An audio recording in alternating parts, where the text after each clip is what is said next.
Hello and welcome to the Overland Journal podcast. I am your host, Scott Brady, and I am here at day one of the Overland Expo, and I am here with a longtime friend and someone who has been a huge inspiration to me, Rachelle Croft. She is the co-founder of Overland, which in my mind is the premium overland video team in the world, and she is also the founder of the Gazelles racing team. So we are going to talk about racing in the deserts. We're going to talk about traveling around the world. We're going to talk about how she manages traveling with Clay Croft, because we have some shared experiences. I actually may have spent more time in Russian hotel rooms with Clay than you have. Absolutely, 100%. Yeah, there's one pink Russian hotel room that really comes to mind that I think we have photos of somewhere. Even the pillows they were hearts. So Clay and I had a very special moment in that. So thank you, Rachelle, so much for being on the podcast. Thank you so much for having me. Yeah, I'm honored to be here. Yeah, you're so welcome. Now, the first thing that comes to mind for me is, what did you do before you started adventuring around the world? What was your life like before you decided, I'm going to put a truck in a container and ship it to Morocco and go race? What was life like before that? That's a really good question. So Clay and I met in high school. We were high school sweethearts. I was 15. He was 16 or 17. I can't remember, honestly. We dated long distance. We got married very young. And our plan was, when we got married, I was 20, he was 21, that we were going to travel the world together. Oh, amazing. Because that's what we were waiting for. We were waiting for that moment. And then Cyrus came along. Okay. Surprise. Surprise. A good surprise, but it was a surprise. And we were very young at the moment, and we said, okay, well, we've always wanted kids, so we're going to have kids now, and we're going to just flip those things around. Sure. So let's have kids. And then, because we're brilliant, we decided to start a business and have kids and be broke all at the same time while dropping out of college. So that's where that train headed. Yeah. And Clay was figuring out what he wanted to do. He loved being outside, and he just recently discovered filmmaking and cinematography, and he just fell into it. And knowing him as long as I had in high school through college, he is not someone you ever put at a desk and tell him to go to work. Sure. You do not box that guy in. Yeah. And I was like, yeah, get a camera, let's do it. So I was the kind of consistent, steady income at that moment. I worked at coffee shops, which is why I love coffee, and I'll post on that sometimes. For sure. Yeah, you make great coffee. Oh, thank you. So we started a film business called Highline Productions. We still have that to this day. And at that same time, I was pregnant. And so we were going down that road. So the way we paid the bills was, he would shoot wedding videos, soccer videos for seniors for college applications. We did a few local commercials, and that was how we got by. He got his experience that way. And so by the time 2010 rolled around, I was pregnant with Eli, who's our third son. And that was my life up until then. So we were married in 2004 and to 2010. And I will be the first to tell you, and Clay will maybe not say this because he's nice, I was not a fun person to be around. That's a lot of responsibility. It was a lot of responsibility. It was very stressful, and I was an adventurous person. I grew up in Montana. I loved just doing things outside, and I loved travel, and I felt like that was my time where I was going to go and travel. I was in my 20s. Sure. And then I'm like, okay, I'm raising kids now, and Clay's working on this business, and he's getting to travel. So I was a little resentful that I was home, and like I said, I had issues. I had stuff to work through. Sure. A little depressed, and some people will hear my story, but being sexually abused at a young age, all that was feeding into it. It kind of all came to a head. Sure. And I was finally ready in 2010. It was like, I need to work on this. Like, this is not the person I want to be. I am not the best mom I could be for these kids. And this is not Clay's fault. And if I want my life to change, what do I need to do? And so within this window between 2010 and 2011, that was when we started Expedition Overland in 2010. So, sorry, in answer to your question before that, I was home with the boys. I was working part-time at home. How did you make that transition? You had this moment of awareness. Yeah. Where you were recognizing that your life was not what you thought it would be, but you're now becoming a person you don't want to be. Yeah. How did you move from that place to where you are now? What were some of the changes that you made in your life that really made an impact? That's a really good question.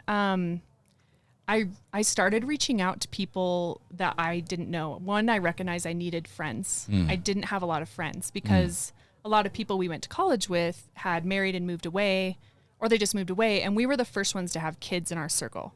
So it was just a very lonely time. We were young, we had kids, and nobody else could relate to us. And we were trying to start a business. So I realized right away, I need like-minded people around me to help me because I'm not doing well on my own. And so I started reaching out to some girlfriends I had. One of our mentors that we'd gone to Uganda with in the past, that Clay had gone on some trips with, he had a daughter who lived in Bozeman. And I was literally like, Duncan, I need to meet your daughter. I don't even know her, but I just need a friend. And which is scary for a girl to come out. Sure. Like, girlfriends are really hard to find. But I needed something. So that was the first step I took. And so you feel like reaching out to make other connections with people that you trusted. Yeah. That was the first step. Yep. It absolutely was. And then what came next after that helped you continue to climb that ladder out of that place? Yeah, I think I knew in my being and in my gut that it was time for me to deal with my past. And everybody gets to that time. Everybody gets to that point at a certain time in their lives. You can't rush that. Even if you look at someone, you're like, oh, you need to deal with your stuff. You can't rush that. It's on your own time. And even when we did premarital counseling before we were married. And I remember our counselor's like, this is going to come up. And I was like, no, I'm fine. It's all good. And it took me 7 years later to actually be like, oh, I need to deal with this. So I reached out I found counseling and local counseling. I found just people in the church that I trusted. I literally was grasping for straws because one, nobody was really talking about that topic.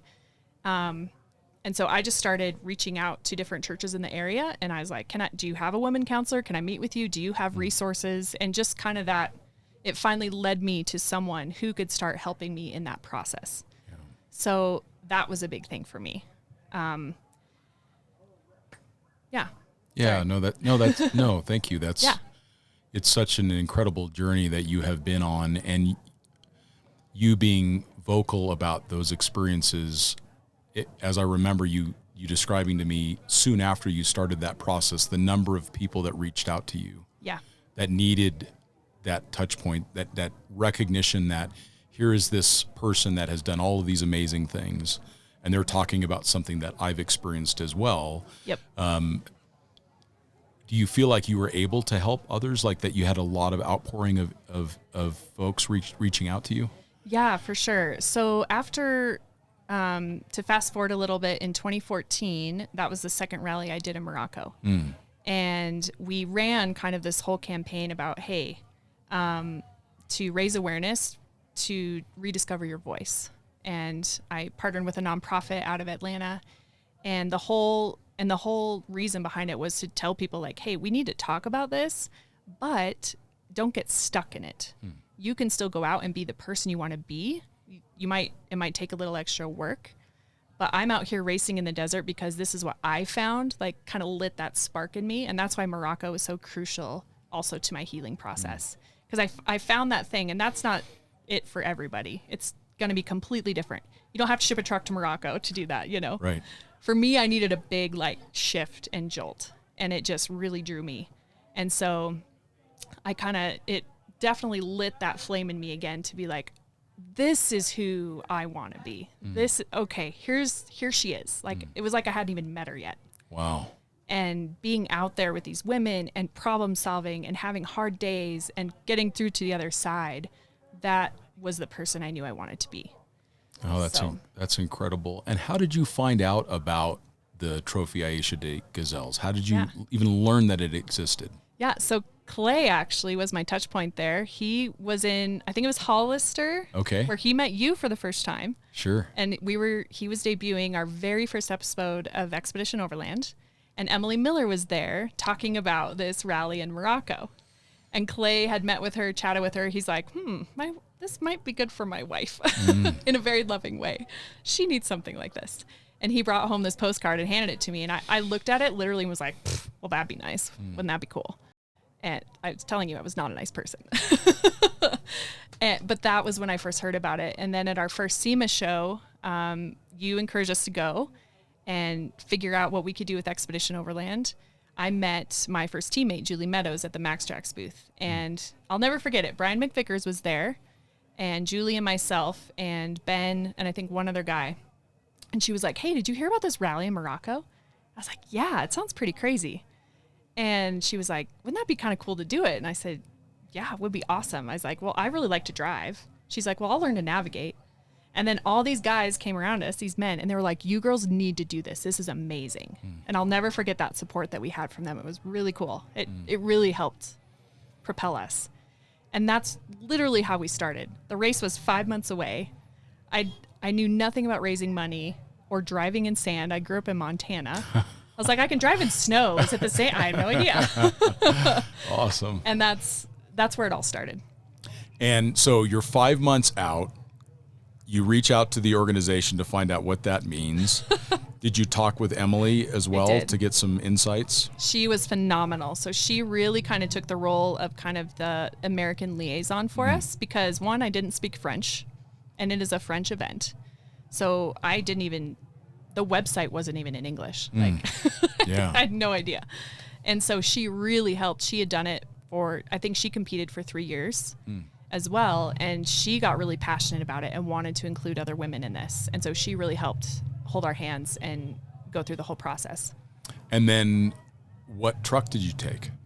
So we shipped the 2007 Toyota FJ, and it was the MaxTrax FJ Cruiser at the time. Okay, sure. And MaxTrax came on as our first sponsor for the Rally Aisha Gazelles. Wow. I will never forget Brad doing that for us. Brad is such a great guy. He's amazing. And he recognizes those leverage points. He's done that for people, and he realizes, like, if I do this thing, it will make a huge difference for someone.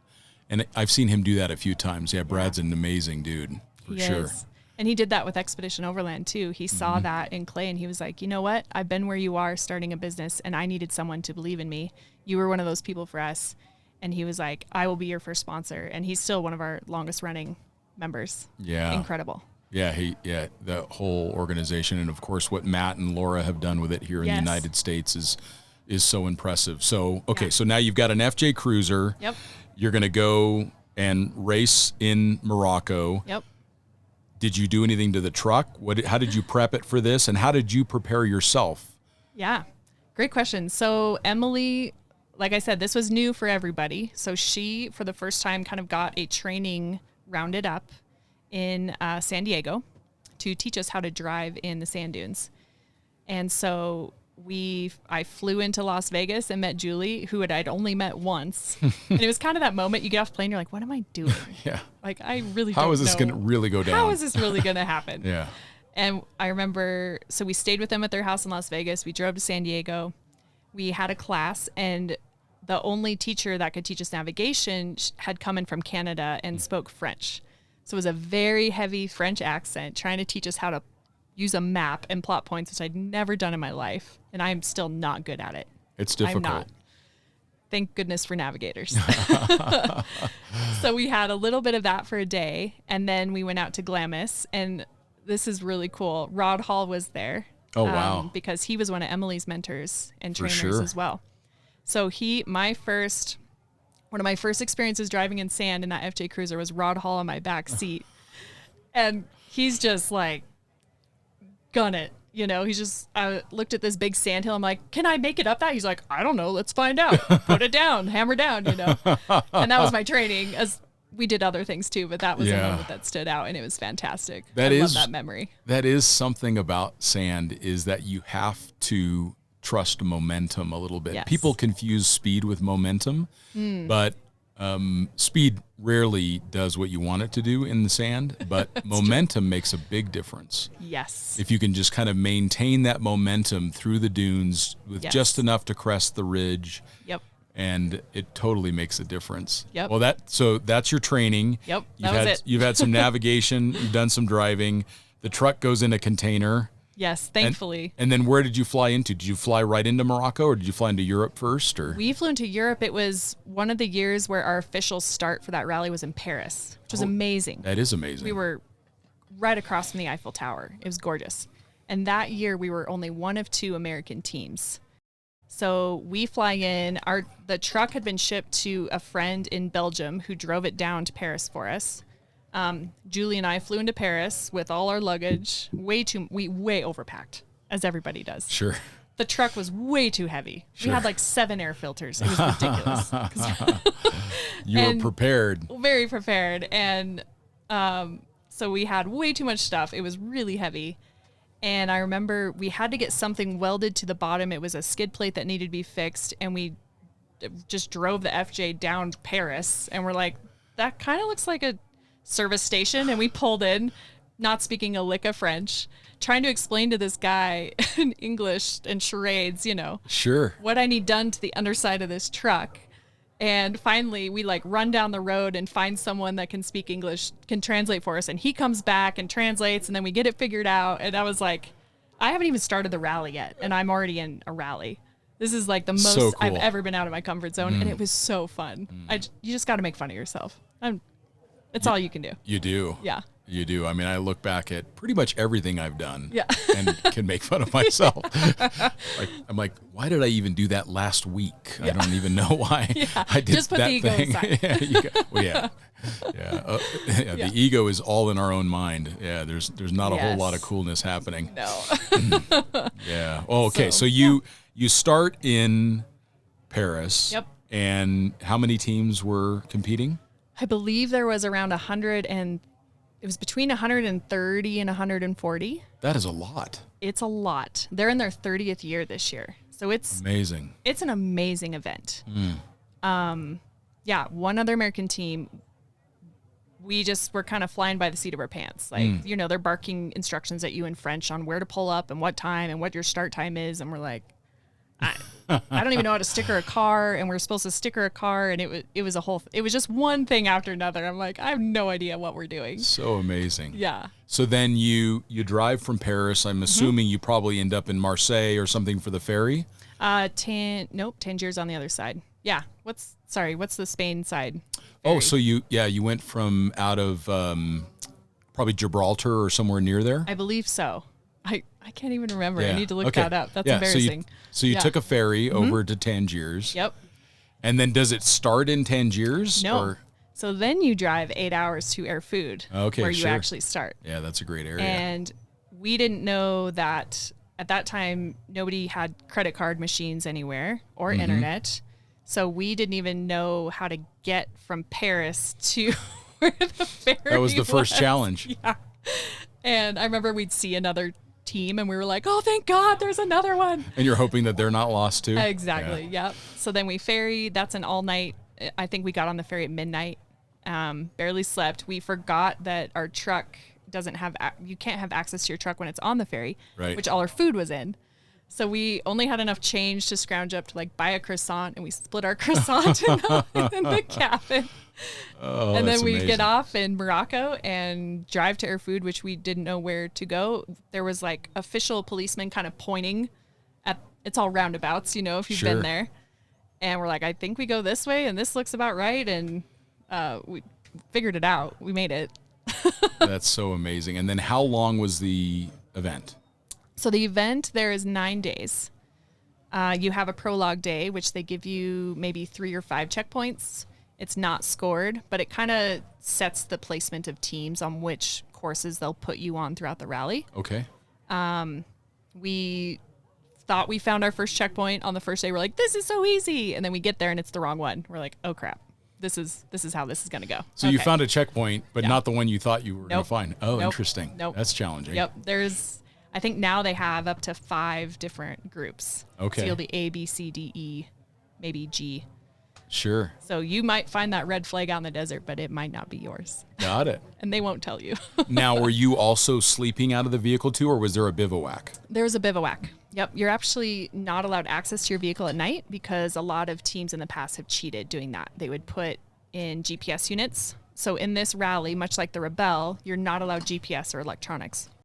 It's all paper maps, compasses, rulers.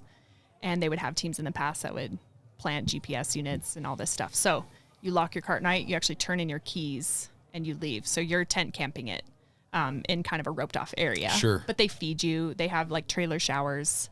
Nice. Very safe. It's a great experience. Yeah, Morocco is a beautiful country. It really is. So when you would navigate by paper map, and I'm asking the question because I just competed in the Trek event, where I had the opportunity to do more of that kind of orienteering. Did you find that you focused more on, I want to know exactly where I am by triangulating, or did you use more, I can tell that I'm most likely on this road and that looks like that, and you were doing more dead reckoning on the map? How did you guys find that you navigated efficiently for the race? Yeah, great question. And you'll see a lot of teams have different styles. So it took us a few days to figure out our bearings. First of all, we always have a, forget what they're called. It's like a rally computer, but it counts down kilometers very precisely. Sure. And it's calibrated to your truck. So honestly, that thing is our saving grace, because we'll first put a paper map down and we'll measure, okay, to get from checkpoint A to B, this is 27.5 kilometers at this heading. Okay. Now, in Morocco, sometimes you can go a straight line into that heading. True. In the U.S., you cannot do that, which is why the Rebelle, I think, it's a lot more challenging in those ways. So you learn very quickly, if you have a navigator that understands features and can pinpoint that feature on your map, okay, out my passenger window, I should be seeing this mountain at around 5 kilometers. Okay, that's that mountain at 5 kilometers. We're in the right area. But then sometimes when you get to those checkpoints, they'll hide them like down in a divot so you can't see them. Or they'll put them behind a bush. Interesting. That's where you start triangulating to really pinpoint your exact position. Okay. So we kind of use all three. So that makes sense. So you would take the gamble of, we may just run right across it and be very fast. Yep. If we don't, then we're not going to go and try to drive around until we find out. We're going to find out exactly where we are. That makes a lot of sense. The second you get the gut check of like, oh, I don't know where I am, you need to stop. Because and this is the mistake we made. We were lost the whole first year in Morocco, all the time. Because you keep trying to talk yourself into it. And then you do what's called magic map. So you look at something and you're like, oh, that's totally that mountain. Yeah, that makes sense. And you kind of turn it. You're like, yeah, that's that, ravine. Gotcha. Yeah, that is that. And then you convince yourself, because when you get lost, there's like a brain, I forget what it's called. There's a neurological reaction that happens, and your body it has to know where it is. Okay. And trying to fill in the gaps. Yes. And so you'll make really dumb and irrational decisions based on, I just need to know where I am right now. So that's why I tell people, the second you feel that something is off, you need to stop and figure it out. Because if you know at least where you are, even if you can draw a circle the size of an orange on a map of where you are, that calms that response down. Instead of just being like, I don't even know in the world where I am. Because you'll go there. You're like, I don't even know. I could be in America, but I'm in Morocco. You just freak out. That's interesting. Yeah. I remember when we did the Outback Challenge in Morocco, which is a similar area to where you raced. Yeah. And Nathan Hinman was my navigator, and we're cruising along. We're kind of lost. Yeah. But we're generally going in the right compass bearing, but other than that, we're pretty much lost. Yep. And we're on this road, and he says, I think I know where we're at now. And he's like, we're going to come up to this major road, and you're going to make a left. And I'm doing 80, 90 miles an hour across the desert. Oh, no. And then he realizes that it wasn't a road. It was actually the border. So we had somehow gotten ourselves into Algeria. Yep. But I've done that. And we thought we were going in the right direction, but we were actually heading back into Morocco. Okay. So, and if it's middle of the night, can't see. Yep. The lights only go so far. And all of a sudden we see like this hut illuminated, and then we see this bar across the road, and we see this Moroccan military guy. And literally, by the grace of all the gods, Yep. I can't stop. There's no way I can stop. Yeah. and he decides to open the gate. He flips he flips the gate up, and I never lifted. I just kept. Wow. Yeah. Nathan and I laugh about that. That's amazing. It was an amazing, but it's so you can be convinced. Yes. And we were convinced that we were on Y road, going this direction, and we were actually on X road. Yes. Heading mostly in the same direction, but we were totally lost. Yes. Really interesting. Yes, and that's tricky in Morocco because the road on your map is probably not the road you're on, because over time you'll have 5 roads right next to each other. Got it. You don't know which one is on the map that you think you're following. And that's something nobody tells you until you get over there. And I found that a lot of those maps over there were not accurate. No. There were features that weren't there, or like usually the mountains that stuff was pretty good, but like a wadi or a field or whatever was either bigger or smaller than. Yes. And that was pretty challenging. Yes. And that's when, to get into the nerdiness of it a little more, you get out of your car and you take your compass and you actually take a heading of the road that you're on. Okay. And you can compare that to the map to see if you're on the right road. Got it. As well as using your odometer to track. The other thing you can do is you can take a heading from what feature you think that is and see if that lines up with where you're at on the map. And did you find on your compass that you would just bake in the declination? Did you have a compass where you could just adjust for the magnetic declination? Yep. And then you just stuck with it? We actually... Or did you calculate that each time? Nope. In Morocco, they would, with our checkpoints each day, they would tell us what to declinate our compasses to, which is great because that's almost impossible to keep up with. Sure. Especially when we're moving at that pace. Sure. There was some days if we had a really big transit day, we might move half a degree or a degree. Sure. But it was never too much. In the Rebelle, that changes a lot more. Got it. Because the distances are longer? Yes. Got it. Yep. So at the end of the Aisha de Gazelles, you've now completed this incredible adventure. Yeah. What were your big takeaways? Did that feel like you came into this person that you wanted to be? What did you learn from that has now affected your travels and stuff going forward? Yeah. I learned that, one, I really love challenging myself, and I need to challenge myself because as humans, I think your brain is wired to make you comfortable. And as soon as you are comfortable for a long time, it's harder and harder to get out of that comfort zone and to take a risk or to embarrass yourself, which really is just your ego at the end of the day. Yeah. And I also learned I was capable of a lot more than I thought I was. It was so easy. Clay and I had been best friends for so long. It's just at home, even. It's like, hey, babe, can you get that for me? Oh, hey, babe, can you do this? And of course, he's an amazing gentleman, so he'll do it. And when you're out there, you don't have that. I can't be like, oh, hey, can you go air down that tire or fix that tire? Nope. I have to do that. And even if I don't know how, I have to figure it out. And it's a great experience because there's no one looking over your shoulder either to see if you're doing it right or wrong, or maybe giving you advice, which is very well-meaning. But yeah, just a note to all that are listening. Can we stop with the mansplaining? That'd be great. Because now I hear it and I'm like, oh, I used to do that. Yeah, and I know terrible. It comes from a good place. Of course I does. do. Yeah, like I have no issues, but as women, we're already embarrassed that we're trying something new. So even if you're really trying to help give advice, it makes us second guess ourselves. And I did things that were totally wrong, but I got to the same solution. And then I was able to be like, okay, next time I'm going to try it a different way. And it just allows that space for me to mess up and make mistakes. So you found that you really appreciated the struggle. Yes. Being allowed to struggle. Yeah. Not in the moment, maybe, but yes. I find that I'm that kind of a learner too. If I don't have the struggle a little bit, it doesn't bake in as deep. Yep. If someone just helps me get to point Z too quickly without fumbling a bit along the way, I don't tend to retain it as well. Exactly. And I'll even get really mad. Like, I'll be like, why don't you help me with this? And Clay's like, hey, you want to do it yourself. And I'm like, oh, you're right. Okay, I'll figure it out.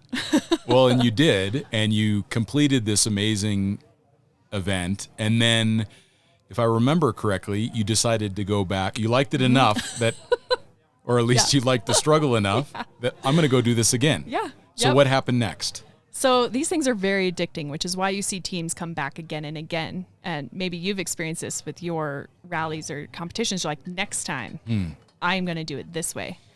And so doing the first one, our goal was to have fun and to learn and to finish. We didn't want to disqualify. So we finished that rally, and you learn so much, your on-site training, that I couldn't wait to get back. And I was like, I've got to get back. And then I saw the women and how they've done such a good job at that rally of giving you a platform, because you have media, you have social, you have photographers and newsletters, and they really try to elevate these teams and what they're doing. And I looked at that platform and where I was at in my journey, and that's when I was like, I want to go back and I want to use it for something that I can speak to hopefully help women or whoever in the world. So that was year 2. And then from there, we went right away again to year 3 in 2015. And so we got a little bit better each time. I think our first year we came in like 89th or something. Still awesome. Yeah, That's we good. finished. So Sure. the next year we were 48th. And then the year after that, I think we were 12th or 14th. I can't remember. That's amazing. So I was like, okay, we're getting better. No doubt. Yeah. And sorry, I forgot what the question was. Totally just lost my train of thought. No, but that's also good too. What I'm thinking of is what were the key takeaways for you that then helped you go on to the next stage in your travels. So you do the Aisha de Gazelles for several years. You gain all of this knowledge and experience and confidence. Yeah. What did you then see as your next goal? Whatever that is. I mean, what was this? Because there's this great opening that's happening. You're achieving all of this amazing stuff, and then you want to go do something else. What becomes the next goal? Yeah, it was interesting because the next goal for me at the time was I wanted other women to experience what I had experienced. Mm-hmm. So I knew in myself the change that had taken place and the confidence that came with that.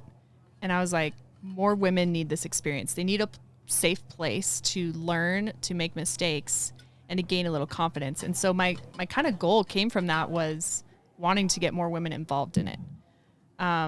There was also other rallies I looked at doing, which I would still love to go do, but I don't think, looking back, that wasn't really my primary goal. I would say it was getting more women in the space and waiting for the day when one of these would happen in the U.S., which I was really excited about, and to help women with training and get them into it. And that's exactly what happens. Yeah. So Emily Miller, who I look forward to having on the podcast at some point in the near future, for sure. Incredible person with a lot of experience around the world and as a business person and everything else like that. So she decides to start the Rebel Rally in the U.S. And now tell me how that came about for you and what was the next steps for you? Yeah, I was really excited. That was in 2016 when she did the first one. And at the time, you know, for Expedition Overland, we had done Alaska at that point. We'd done Central America. And then I'd always really wanted to just do more in the U.S. And I was like, because I would hear, we'd be at these events and women would come up and be like, oh my gosh, I want to do that, but I can't afford to go to Morocco. That's just a big commitment. And it's a massive commitment. And so finally I was like, here's your chance. Now there's one in the U.S. and it's a third of the price. There's going to be training. You know, you don't have to learn another language. It's a great entry point. And it's, in other ways, it's a lot more difficult. I think it makes you a better navigator. So Emily, and it had been one of her goals for a long time because she saw all these pieces and she was like, oh, if we could like put these pieces together, what could we create in the U.S.? And it would just be phenomenal. And so I got to be one of the first teams in 2016 in the inaugural event. And it's leaps and bounds different to where it is now. It's amazing to watch how she grows it and changes it every year and the mistakes they've made and then learned and applied it and made it an even better event. It seems like that Emily does an amazing job of surrounding herself with exceptional people. Yes. And anytime you do that, even if you get a couple things wrong, it's like when you surround yourself with that kind of caliber of individuals, yes, you don't stay in that place for very long. It quickly accelerates. Yeah. That's what I've seen. I mean, she's so impressive. Yeah, very true. I would agree 100%. And then, so talk about this is a question that I've always had about the Rebelle is how do they keep people from driving too fast? Because that is one of the challenges with it's very easy to say, like, I'm going to do trophy truck light and I'm going to drive super fast. Like, how do they manage that? Yeah. Making sure people aren't driving too fast, because these are open public roads. Yep. Yeah. It's, so the way it's set up is the Rebelle is, one, it's not a race for speed. So you get no extra points for going faster. It may save you time throughout your day to get more checkpoints. So there's that concept. It's a very different concept from like a Baja race where you're just gun to the wall, see who gets there fastest.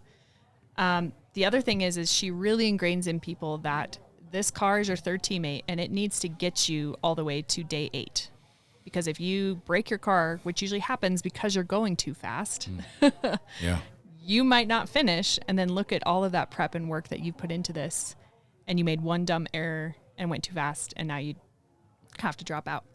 So it's a combination of sportsmanship and mechanical sympathy that keeps people a little bit mindful of speed, but they don't have any trackers on there. They do. So they can keep an eye on somebody doing 115. Oh, yeah. So they also have trackers. Yeah. They can tell how fast you're going at any time during the day. And also, Emily has worked really hard to get the permits to allow this many cars to go through these certain public lands. And she tells us all as teammates, we're like, hey, if you guys don't respect this, we will not have a Rebelle in the future because we will get shut down. So that's one aspect, is everyone carries that responsibility. And then if it needs to come down to it, they'll just take points away. If you're speeding, they're going to dock points. That's good, because it changes the nature of the event so much, where it removes some of these really interesting skills. Yeah. And then it just becomes about who can build the biggest, fastest truck. Exactly. And that's what I really like about it. I like the fact that there are all of these skills that in many ways directly correlate to travel as well. Yeah. But it allows for teams to show up with a stock Tacoma. Yes. And if they've done all of their training and they've learned how to navigate, they can actually place really well. Yeah. Without a lot of money being spent. Very well. She really encourages, she actually has its own categorization called the bone stock category. And that was actually the year my teammate and I won in 2019. We took a bone stock Lexus GX 460. That's right. And if you looked at that thing and the places we took it, it didn't make sense.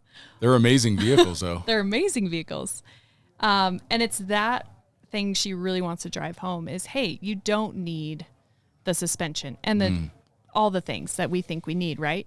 You do need to learn how to be a good driver, because if you learn these simple foundational skills and practice them, you can take just about any car and do what we're doing over 9 days. So what was one of the craziest things that happened to you? You've done that 3 years now? Sir. Okay. Yeah. So you've done 3 years of the Rebelle. What is the single most insane thing that happened in any one of those events? I want to know. Oh, man. Maybe there wasn't one. Maybe. I mean, I think there's a lot that happened. Maybe I block them out. There was definitely one area that we had the GX in, and it was like, I forget where we were. We were in an open OHV area, and it sees a lot of side-by-sides and a lot of trophy trucks. It wasn't Johnson Valley. It was another one. And the whoops were like, I mean, just giant. And it had gotten a lot of moisture before, and we had these 2 blue checkpoints that were up around this like canyon kind of mountain, and then it would come back down to base camp. And so as usual, it's getting late. We're close to our time, and we're like, I think we can snag those last blue checkpoints. I think we can do it. Let's go for it. And I'm going, and the track seems okay. And then we turn a corner, and it's just ruts and whoops. Wow. And so those GXs on the back, you can raise the suspension if you're under, 18 miles per hour or something. So I would literally go at it at a diagonal and just creep down in this whoop and put the suspension up and then creep out of it. And it took us probably 3 times as long as we thought it would take us. Did you make it in time? We did make it in time, and we got one of them. Oh, that's good. So it was worth the risk. It was worth the risk at that point. I don't know if I would have done it again. If I would have known what that terrain is, I would have been like, it's not worth it. I remember talking to Joe Bacall and I said, "What are you going to use for pre-running?" He's like, "I just take one of the GXs." That's what they would just pull a GX out of like the test fleet in Arizona awesome. and go pre-run the 500 or the 1000 They're with fantastic. totally stock vehicles. Yeah, they are really amazing. Yeah, amazing how good they work. Yeah. Well, so now pivoting a little bit from your successful racing career in the Aisha de Gazelles and the Rebelle Rally. What were some of the things that you learned from that you feel has directly translated to travel for you? Those takeaways that you found yourself employing when you're in Baja filming with Overland. What were some of the things that you pulled away from that training and racing that you find applies now to travel? Yeah. First and foremost would be mental toughness, because these are long rallies. They're 8 to 9 days plus travel time. And you're in the car 10 to 14 hours a day, give or take, day after day, sleeping in a tent. And the mental, everyone knows you hit that wall and you have a choice to make. Okay, am I going to give up and just throw a fit and just say this sucks and what am I doing here and back off? Or am I going to push through that wall, have a good attitude, finish strong, and do the best I can, even if I just made a really horrible mistake, which we've done many times. So the mental toughness it takes to continue going, to have a good attitude, learn how to take care of your body and yourself to get you to the end and still come out with a great relationship with your teammate. Communication is the biggest takeaway for me, because when we're on Overland trips, watching it, a lot of people don't see it's a slog. It is a lot of work. We're filming, filming comes first. So it's 12 to 14 hour days, and you're with 8 people and you're all sleeping together. You're working together. You're doing everything for 3 weeks, 4 weeks, 6 weeks. So carrying all those skills through of communication and knowing when I need to walk away and just have a little bit of a space or alone time. Digging, pulling up your bootstraps and being like, I am so exhausted. I don't want to run out there and do we really need this shot? Yes, we do, because we're doing the best work and that's what it takes.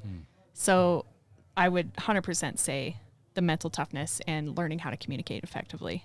And then on maybe the hard skills side, how have you found that those navigation skills, I mean, it does make a direct correlation for my mind, but what were maybe some of the things that you took away that you realize, yes, now I'm a better traveler because of being a racer? Yeah. Just driving skills for one was a big deal. Knowing how to listen to my car. Clay is always getting so frustrated with me because I'm the one that's like, no, it's fine. It's fine. It's fine. And he's like, it's a Toyota. It's fine. It's a Toyota. It's fine. And he's like, Rachelle, you have to stop. If something doesn't feel right, we have to stop and take the time to fix it. And so learning how to be in tune with your vehicle, how it's supposed to be feeling, what's off, get out and look at it. Don't be afraid to try things if something doesn't seem right. I'm really bad at mechanics. I need to go to mechanics school. Sounds interesting. I'm really bad at it. But I think Jeff or Clay told me, they're like, just look at something. If something doesn't look normal, that's all we need to know. And then you can go from there. Makes sense. So just taking those little technical skills is really helpful. For us learning, I'm constantly working on my throttle control, driving well, because if the guys are flying drones or need a certain shot, they need a really smooth driver. And that it's a very complex machine. It is. So, and then in travel, just being in Morocco and interacting with the culture, being in the villages. And I loved, the cool thing about that is you go through parts of Morocco a lot of people don't get to see. And we're out there with nomads in the middle of the desert. And just having the empathy for people of, oh my gosh, this is your life. You live here with your 2 kids in the middle of a desert and you have a goat and this is it. And, I don't think anybody that sees that wouldn't be changed or moved by that. So it's all of those pieces come into play for me when I'm traveling. How do you feel like those experiences changed or moved you? It's a good question, Scott. I think they just continually remind me that my little box of a world is not all that there is in life. There is a big world out there. And we can, especially in America, it's just very easy with everything we have going on to be very, introspective, which can be a good thing, but it can also kind of dictate a lot of things around you, I think. So that's why we love to push people, even on Overland, to cross a border and to experience another culture. Because when you interact with another culture and you see how others live, I think it just gives you such a respect for other people in the world and why they do the things they do. It makes sense, it goes back to the age-old quote, like walk a mile in their shoes. It's so true.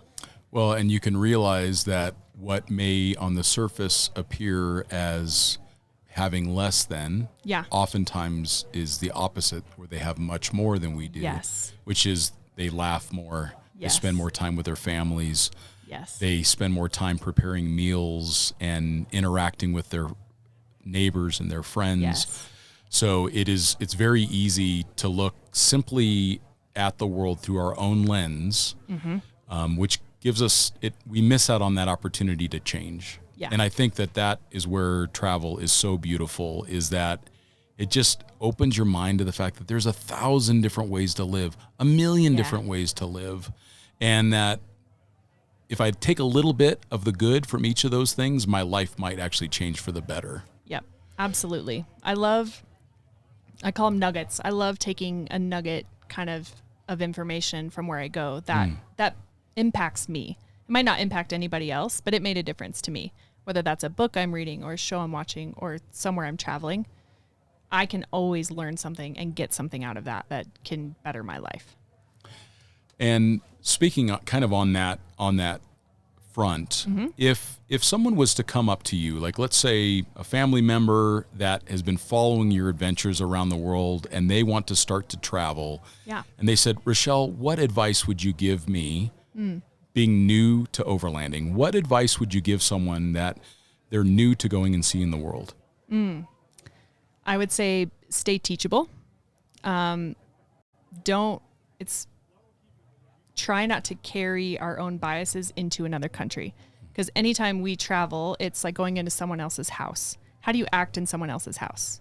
You don't walk in and be like, well, I demand this food, or why don't you have this? It's their house. You don't live there.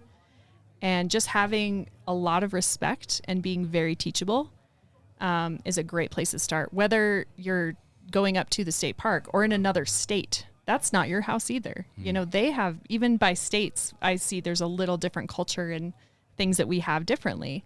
So just be willing to be teachable and to learn. And you don't need all the fancy gear. I know at Overland we have a lot of gear, but we run a production company out of those trucks. Sure. And we have different obligations. So that's how we have traveled.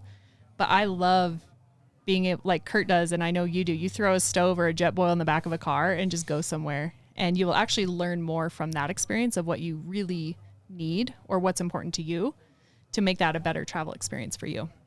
Yeah, and there's 1,000,000 different ways to travel, and I think being very well prepared with a lot of high quality equipment and especially high quality vehicles, you can actually stick closer to a plan. So you can oftentimes see more, you have less interruptions because you don't need to go find this thing or that, or the vehicle doesn't have a problem. So I think being well prepared, like I see with Overland, it does have its advantages, but then so does throwing a swag on the back of a motorcycle and just figuring it out.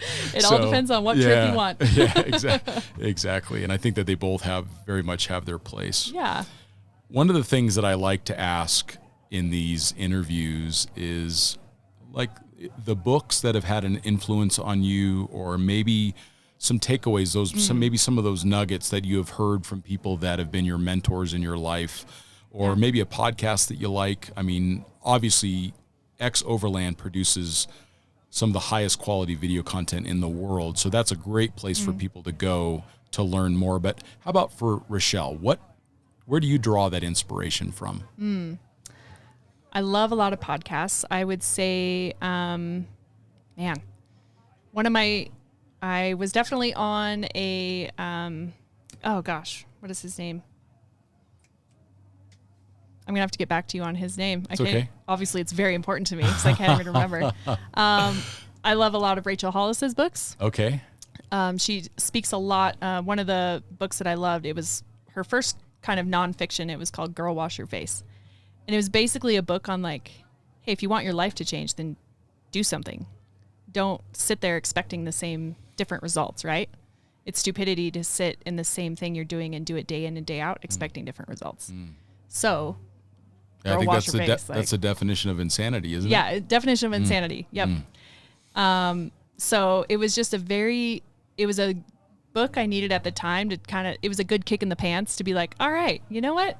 Yeah, I need to do better at these things, or this is something stirring in me. I just need to start, whether that's writing something down, making a plan, making a dream list of, hey, in 2 years, do I want my life to look exactly like it does now?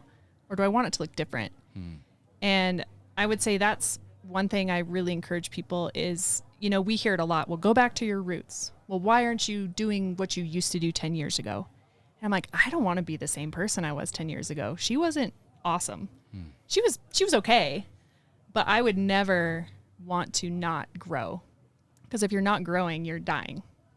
It's true. Yeah, it's very difficult to stay a steady state. Yep. Yeah, we're either getting stronger or we're getting weaker. Yeah. So that book to me was really helpful. I love reading. It's called The Gift of Fear, and it sounds counterintuitive. It's actually a great book. We recommend it to a lot of our team members that travel with us, and it's really about listening to your gut instinct. And as women, I was never taught to do that. I was raised to be a good girl, and you think the best of people, and you don't make a fuss, and you're kind.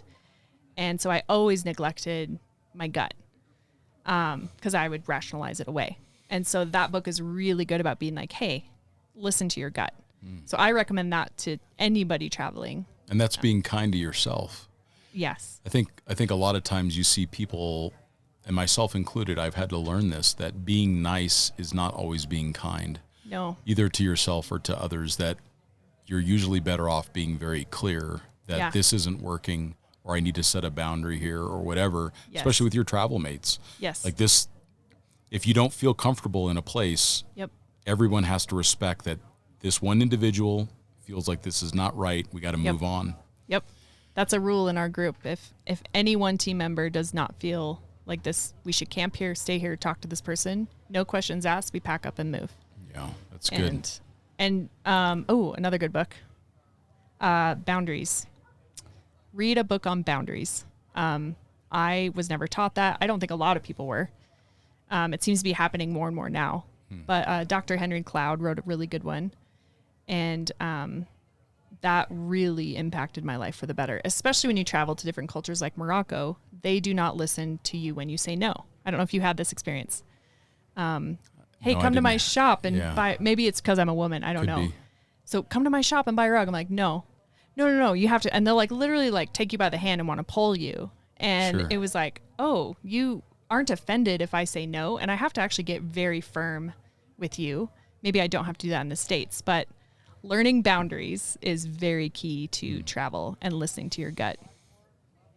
Yeah, and having those in place with your travel companions, because that's when you can have those misunderstandings, and hurt feelings can compound by not speaking up early about how we feel about something. Yeah, I'm still learning that. No, me too, very much so. It's something I work on all the time, need to do better at, for sure. Yeah. Well, those are great suggestions on the book side. Now, how do people find out more about the Rebel Rally, Trophy Aisha de Gazelles? Yeah. Any recommendations that you would have for someone that's listening that wants to go have an adventure like that? Yeah. So if you go to, I can't remember if it's or just rebelrally.com, it'll pop up right away. And they actually just launched a new website. It's gorgeous. It's full of information. It's full of a lot of trainings throughout the year that they will offer in different parts of the U.S. And also a Facebook group. I can't remember. They've got a few, but just the Rebel Rally Facebook group is a great place to interact with others And a lot of the questions that I get asked, they're all kind of helping each other out in this group in answering those questions. The Rally Aisha de Gazelles, you can also go to their website. If you just Google Gazelle Rally Morocco, it'll pop up. Sure. I believe there's an English version, so click the English and it'll pop up. They're offering a lot of different rallies now, which is really fun. Cool. So, and there's more popping up throughout the world, which I'm really excited to learn about. And then how do people find out more about Gazelles, and how do they find out more about Overland and you as a traveler? Yeah, so you can go to xoverland.com is our main website. We just launched a whole new network, and we're really excited about that. We'll be pulling in other storytellers. What's the name of the new network? Yeah, it's called the Overlander Network. Cool. And how do they just go overlandernetwork.com? Is that how they? It's actually special.tv /Overlander Network. Okay. And that will take them to it. It's the first time we've done a kind of behind the paywall, and we're really excited about it. It's opening a lot of doors to have future storytellers on there that we can showcase, separate projects we can do, as well as doing what we do with Overland. What an amazing concept. I think that we need that in the space, a way for, because creating beautiful content is time consuming and expensive, and people, it's only fair that they are compensated in some way. So absolutely. It makes sense to have a network like that where the creator and the creative and the network manager is able to all make some fair compensation from that. Yeah, we're really excited about it. And then my own is thexcels.com, or you can find me there on Instagram under Rachelle Croft or the Excels. And the Excels kind of comes and goes because it's not a priority, it's a side, and it kind of pops up when I'm in rally season. I'm hoping in the future to be able to offer more beginner classes for women. I just got asked actually right before I popped in here. Awesome. She's like, when are you doing that? I'm like, I don't know, but I need to do it. So, yeah, that's great. And then what is next for you? What's the next big adventure for Rachelle? Now that you've done all these amazing things, what's next? Yeah. Great question. So where do you want to go? Yeah, well, my next adventure for this year's Rebelle is I'm actually going to be their live show host. Perfect. So they do a live show every day of the rally. It's morning. They usually do a course check-in afternoon and then a show at night. So you can tune in live, and we give the highlights of the day. I'm really going to be in the competition. Since I have been a competitor, they're excited to have me come on and kind of think strategy of why teams made the choices they did and where I think they'll go. So that's going to be when does the Rebelle start? It's soon, isn't it? It's October 7th, I believe. Very soon. Like a week after I'm home from Expo, yeah. Wow. I'll have a week home, check in with the kiddos, turn around and fly out, but I'm really excited about it. That's amazing. Rachelle, thank you so much for being on the podcast. Clay and you both are like some of my dearest friends, and I'm so grateful for both of you and everything that you guys have accomplished. I think it is such not only a testament to achieving your dreams if you put enough energy and gumption behind it, but also being an inspiration to others. You guys have always done such a wonderful job of inspiring people to go see the world, and we are all so grateful for that. Thank you, Scott. I mean, you inspired us, so it all comes back around. It does, absolutely. Well, thank you so much, Rachelle, and we thank you all for listening, and we will talk to you next time.